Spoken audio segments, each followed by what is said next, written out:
நீங்க நல்லா நினைச்சிட்டு இருக்கிறது என்னன்னா, ஒரு உடல் தான் இருக்கும், நமக்கு இன்னொரு உடல் கிடையாது அப்படின்னு நினைக்கிறது தான் மிக மிக ஒரு முட்டாள்தனமான ஒரு விஷயம். ஏன்னா ஒவ்வொரு சித்தர்களும் ஞானியர்களும் மகான்களுமே இரு உடல்களுக்கு பயணப்பட்டாங்க. அது வள்ளலாரா இருக்கட்டும், இல்ல என்லைட்மெண்ட் அடைஞ்ச நிறைய சித்தர்கள் 18 சித்தர்களா இருக்கட்டும், இல்ல இன்றளவும் பல யோகிகள் இந்த மாதிரி விஷயங்கள்ல ஒருத்தங்க செஞ்சுட்டு தான் இருக்காங்க. இந்த ஸ்தூல தேகமும் சூட்சும தேகமும்னு ரெண்டு விஷயம் இருக்கும். ஒரு உடல் இங்கிருந்து பேசிக்கிட்டு இருக்கும், இங்கிருந்து பல செயல்களை பண்ணிக்கிட்டு இருக்கும் உங்க கண் முன்னாடி உட்காந்து. இன்னொரு உடல் என்ன பண்ணும்னா வேற ஒரு பரிணாமத்துல இருக்கும். அதாவது இங்கிருந்தே அங்க என்ன செய்ய முடியும், அங்க என்ன செய்யணும் அப்படின்றத இங்கிருந்தே ஆப்ரேட் பண்ண ஆரம்பிக்கும். இதெல்லாம் ரொம்ப எக்ஸ்ட்ரீமான ஒரு நிலை யோகத்துல. ஏன்னா இதை அறியாம இருக்கிற வரைக்குமே, இந்த அறியாமையில நீங்க இருக்கும்போது முழுசா நமக்கு ஒரு உடல் தான் இருக்கு, இந்த உடல் பயன்படுத்தியா நம்ம பல விஷயங்களை பண்ணிக்கிட்டு இருக்கோம், இந்த உடல்ன்றது அவ்வளவு நம்மளுக்கு பொக்கிஷம் நீங்க நினைச்சிட்டு இருக்கலாம். கிடையாது. இதை தாண்டி இன்னொரு உடல் இருக்கு, இன்னொரு விஷயம் இருக்கு.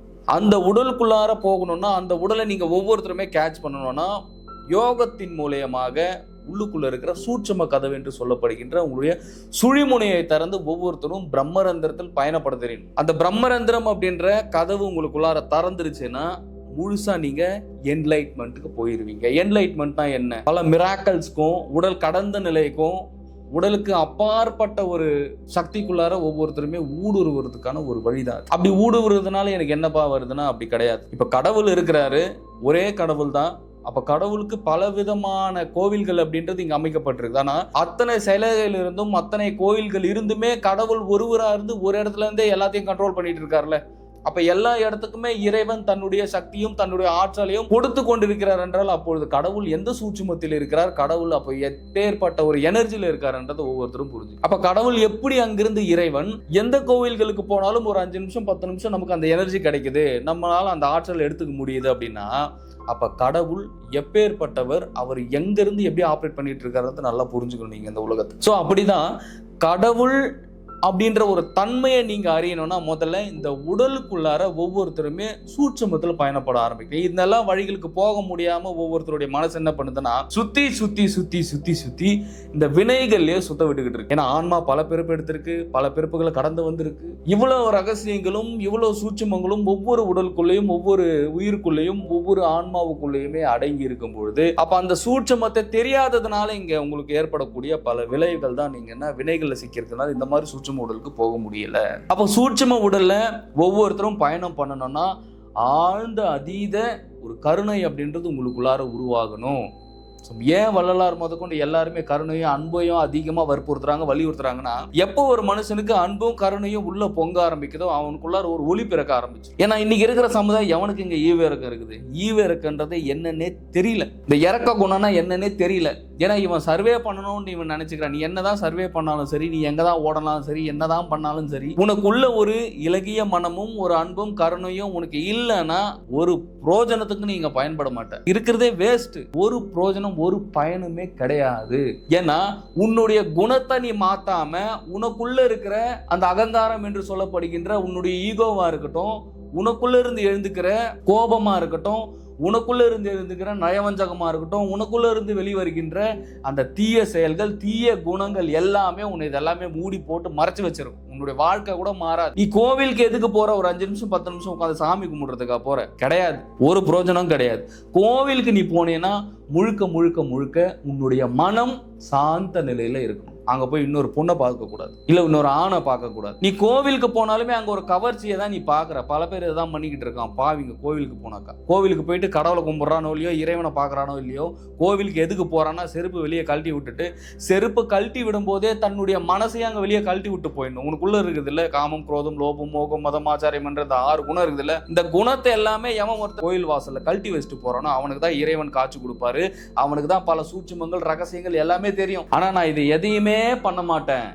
நான் கோவிலுக்கு போனா என்னுடைய வயிறு நிறைஞ்சிடணும், எனக்கு காசு பணம், என்னுடைய குடும்பம் நல்லா இருக்கணும் இப்படின்ற குணத்தோட நீ உனக்குள்ள ஒரு கருணையை நீ வளர்த்துக்காம, உனக்குள்ள ஒரு மனிதாபிமானம் என்ற ஒரு உயர்ந்த பக்குவத்தையும் ஒரு குணத்தையும் நீ வளர்த்துக்காம நீ என்னதான் கோவிலுக்கு போனாலும் சரி, நீ எங்க போனாலும் சரி, இறைவன் கிட்ட இருந்து உனக்கு ஒரு ஒண்ணுமே வராது. அருமின் அருமின் ஆசை அருமின் ஈசனோடு இருப்பினும் ஆசை அருமின் அப்படின்றாங்க. அப்படின்னா என்ன? உன்னுடைய ஆசை தான்டா இங்க பிரச்சனையே. நீ ஈசன் கிட்ட இருக்கும் போதே உன்னோட ஆசை இருக்கக்கூடாது, ஈசன் மேலே உனக்கு ஆசை இருக்கக்கூடாது, ஈசன் மேலே பற்று இருக்கக்கூடாதுன்றவங்க தான் இங்க மோட்சம் முக்தி. இதெல்லாமே நீ மோட்ச முக்தி எங்க தேடாம, பல சூட்சமங்களை உனக்குள்ள தெரிஞ்சுக்காம, நீ சூட்சம உடலை பத்தி அறியாம, நீங்க ஒரு அறியாமையில நீ சுத்திக்கிட்டு இருக்க. இந்த அறியாமை உன்னோட மனசோட வேகமா இருக்குது. அப்போ உன் மனசு இந்த வேகமா இங்க இருக்கிற எல்லா செயல்களையும் நீ ஈடுபடணும், எல்லாத்தையுமே தன்வசப்படுத்தி எல்லாத்தையுமே நான் இங்க உடல்ல இருக்கும்போது நான் இங்க ஆண்டு அனுபவிச்சிடணும்னா கிடையவே கிடையாது. ஒவ்வொரு மனசையுமே பக்குவப்படுத்தி ஒவ்வொருத்தருக்குள்ளயும் ஒரு குவாலிட்டியை வளர்த்து, அந்த குவாலிட்டின்றது என்னன்னா மனசு தன்னுடைய சக்தியை வெளியே கொண்டு போகும், உன்னுடைய ஆற்றலை வெளியே கொண்டு போகும், உன்னோட சக்தி மொத்தமே வெளியே விரயம் பண்ண ஆரம்பிக்கும். அப்படி உன்னோட சக்தியை வெளியே விரயம் பண்ணி உன்னை முழுசா வெளியே கொண்டு போயிருச்சுன்னா நீ எங்கிருந்து உனக்குள்ள ஒரு மாற்றம்ன்றது நடக்கும். நீ சொல்லு பார்க்கலாம். ஒரு வெடி இருக்கு, தீபாவளின்னு நம்ம பட்டாசு வெடிக்கிறோம். அப்ப தீபாவளின்னு நம்ம பட்டாசு வெடிக்கிறோம்னா அதுக்கு ஒரு திரி இருக்கு, அதுல ஒரு நெருப்பு பற்ற வைக்கும் போது அதுல ஃபயர்ன்றது ஒன்று ஊடுருவுது. அது திரி மூலமா ஒரு நெருப்பு போயிட்டு உள்ள இருக்கிற மருந்து இருக்குல்ல, அந்த மருந்துல போய் இந்த நெருப்பு பட்ட உடனே என்ன ஆகுது? பிளாஸ்ட் ஆகுது, வெடிக்குது. அப்ப அதே மாதிரிதான் ஒரு மனிதனுக்குள்ள இருந்து இந்த மனம் வெளியே போகும்போது முழுமையாக அவன் கர்ம வினைகள் சிக்குகிறான், முழுமையா கர்மாவனை ஆட்கொள்றது. அப்ப இந்த கர்மா ஆட்கொள்ளும் போது இவன் பல விஷயங்களை இவனால் இங்க சக்சஸ் பண்ண முடியல, இவனுக்குள்ள ஒரு தோல்வி ஏற்படுது. இந்த மனம் அடுத்த உன்னை வேறொரு பரிணாமத்துக்கோ இல்ல வேறொரு உன்னுடைய வாழ்க்கையை மாற்றக்கூடிய ஒரு இடத்துக்கு கொண்டு போகல. நீ என்னதான் பண்ணும் வாழ்க்கையில உன்னுடைய மனதை பக்குவப்படுத்தலைன்னா உன்னுடைய எண்ண அலைவரிசைகள்ன்றது எங்கெங்கயோ போய் கனெக்ட் ஆயிரும், எங்கெங்கயோ போய் சொறி. ஏன்னா அலைகள் மூலமா தான் நீ இயங்கிக்கிட்டு இருக்க. உன்னுடைய அலைகளை சரியாகவும் சீராகவும் மாற்றணும்னா ஒவ்வொருத்தருமே யோகம் செய்யும் போது மட்டும்தான் இது சாத்தியப்படும். ஏன்னா நீ எப்படி ஆப்ரேட் ஆகுறனே உனக்கு தெரியல. தூங்கி எழுந்துக்கிற அவ்வளவுதான், எழுந்த உடனே அப்படியே ஓடுற திப்புன்னு அப்படியெல்லாம் திப்புன்னு ஓடினாலாம் வாழ்க்கைலாம் மாறிடாதீங்க. முதல்ல உன்னை நீ பக்குவப்படுத்த தெரியணும், உனக்குள்ள ஒரு நிதானத்தை வளர்க்க தெரியணும். இந்த பக்குவமும் நிதானமும் சாதாரணமா வந்துடாது. நீ காலையில நான் நிதானமா இருக்கணும்னு எழுந்து உட்காந்துட்டேன், நிதானம் ஆயிருவியா? நிதானம் ஆக மாட்டேன். நான் இன்னிலிருந்தே பக்குவப்பட்டணும்னு நினைப்பியா? அப்படி கிடையாது. ஒரு பழத்தை நீ சாப்பிடணும்னா முதல்ல அது பூவா இருக்கும், அதுக்கப்புறம் அது காயா மாறும், அதுக்கப்புறம் கடைசியில தான் அது பழமாகும். அந்த பழத்தை நீ டேஸ்ட் பண்ணும் போதுன்னா அதோட சுவை தெரியும். அப்ப அந்த மாதிரிதான் பக்குவம் அப்படின்றது நேரா ஒரு பழத்துக்கெல்லாம் வந்துடாது. முதல்ல நீ உட்கார்ந்து பயிற்சிகளை பண்ணும்போதே இறைவனுடைய கவனம் முழுமையாக உனக்கு கிடைக்க ஆரம்பிக்கும். இதுதான் இறை சக்தி, இறை ஆற்றல் அப்படிங்கிறது. ஸோ ஒவ்வொருத்தருமே சித்தர்கள் அறிந்த நிலையும் இறைவனை அறிந்த தன்மையும் கடவுளை நீங்கள் முற்படும் போதோ இல்லை உங்களுடைய வாழ்க்கையினுடைய சூழல் மாறணும்னா முதல்ல நீங்க யோகம் செய்யணும். ஸோ யோகம் செய்யறவங்களுக்கு நாளும் வேலை செய்யாது, கோலும் வேலை செய்யாது. இந்த நாளும் கோலும் வேலை செய்யறதுனாலே நீ முழுசா கர்மால மாட்டிக்கிட்ட, நீ முழுசா முடிஞ்சன்னு அர்த்தம். நீ என்னதான் உட்கார்ந்து ஜோசியம் பார்க்குறவங்களுடைய வீடியோ பார்த்தாலும் சரி, இல்லை நீ ஒரு சில பரிகாரங்கள் பண்ணாலும் சரி, நீ ஒரு சில விஷயங்கள் பண்ணாலும் சரி, வாழ்க்கை மாறாது. ஏன்னா பிரச்சனை வெளியே கிடையாது, பிரச்சனை உனக்குள்ளதான்.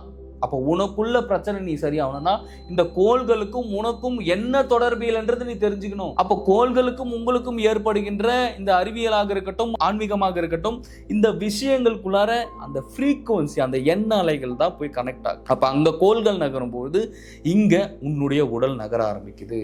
அப்போ இதுக்கு என்ன பண்ணணும்னா முறைப்படி தீட்சை எடுத்து, நீங்க எந்த யோகம்னா பண்ணுங்க, ஆனா முறைப்படி ஒரு குருவினுடைய தீட்சை எடுத்து உபதேசம் எடுத்து ஒவ்வொருத்தரும் பயிற்சி பண்ணும்போது தான் உன்னுடைய வாழ்க்கை மாறும். இல்லைன்னா அது வரைக்கும் மாறாது. நீ கடைசி வரைக்கும் உட்காந்து ஏதோ ஒரு யூடியூப் சேனல்ல வர்ற பரிகாரம், இந்த ஜோசியம் இதெல்லாம் பார்த்துக்கின்னு அவனுக்கு துட்டை குத்துன்னு நீ உட்கார்ந்து இருக்க வேண்டியதுதான். இதுதான் நடக்கும். ஏன்னா நீ ராசியை நம்புற, நீ உனக்குள்ள இதெல்லாம் நடக்குது, உனக்குள்ள இந்த மாதிரி பிரச்சனைகள் இருக்கு, இதை எப்படி சரி பண்றதுன்றத பத்தி நீ சிந்திக்காம, நீ யோசிக்காம அதுக்குண்டான வழிமுறைகளை சொல்றவங்களை நீ ஸ்கிப் பண்ணி விட்டுக்கிட்டு போயிட்டு இருந்தேன்னா உனக்கு ராசியும் பலன் கொடுக்காது, உனக்கு எதுவுமே கொடுக்காது. ஏன்னு சொல்றேன்னு கேட்குறியா? நான் பொய் சொல்லணும்னு அவசியமே இல்லை. உன் வாழ்க்கை மேல உனக்கே அக்கறை இல்லைன்னும் போது எனக்கு ஏன் உன் மேல அக்கறை? நான் ஏன் அக்கறைப்படணும்? சித்தர்கள் ஒரு விஷயங்களை சொல்லியிருக்காங்க, குருமார்கள் ஒரு சில விஷயங்களை சொல்லியிருக்காங்க. ஒரு சில விஷயங்கள் இறைவன் உணர்த்துகிறார் என்றால் அந்த ஒரு விஷயத்தை தான் நான் உங்களுக்கு கடத்திக்கிட்டு இருக்கேன், உங்களுக்கு சொல்லிக்கிட்டு இருக்கேன். அப்ப இந்த விஷயம் உங்களுக்கு புரியலன்னா நீங்க இன்னும் அந்த தன்மைக்கே வரலன்னு அர்த்தம். அப்படியே இருக்கிற ஒரு வாழ்க்கைய நிம்மதியாகவும் மகிழ்ச்சியாகவும் ஒரு செல்வம் செழிப்புமாவும் வாழாம இப்படியே வாழ்ந்து இப்படியே செத்து போக வேண்டியதுதான். எண்ணங்களை சரி செய்ய பார்க்கணும். நம்ம காலையில தூங்கி எழுந்துக்கிறோம்னா மறுநாள் காலையில நம்மளுக்கு அந்த நாள் எப்படி இருக்கு, காலையில எப்படி நமக்கு தூங்குது, பாசிட்டிவா இருக்குமா நெகட்டிவா இருக்குமா, எதுல போய் நம்ம எண்ணங்கள் போய் சொருகிட்டு இருக்கு அப்படின்றத முதல்ல ஒருவன் காலையில் எழுந்த உடனேயே இது எல்லாமே வாட்ச் பண்ணணும். இதெல்லாம் வாட்ச் பண்ணலன்னா அப்புறம் எப்படி உனக்குள்ள மாற்றம் வரும்? மாற்றம் வராது. எந்த சித்தர்களும் எங்கேயும் போய் ஜோசியம் பார்க்கல, எந்த மகான்களும் போயிட்டு எங்கேயும் போயிட்டு உட்காந்துக்கிட்டு இந்த ஜோசியம் பார்க்கறதோ இந்த பரிகாரம் பார்க்கறதோ எவனும் பார்க்கல. ஆனா வகுத்து வச்சுட்டு போயிருந்தான், அது அவங்களோட முடிஞ்சு. இன்னைக்கு நான் அதை பண்ணு இதை பண்ணு, இந்த 7ஆம் அதிபதி 8ஆம் அதிபதி சனி குரு பயிற்சி, என்னையா பண்ணிக்கிட்டு இருக்கீங்க? என்னையா இதுவாயா ஆன்மீகம்?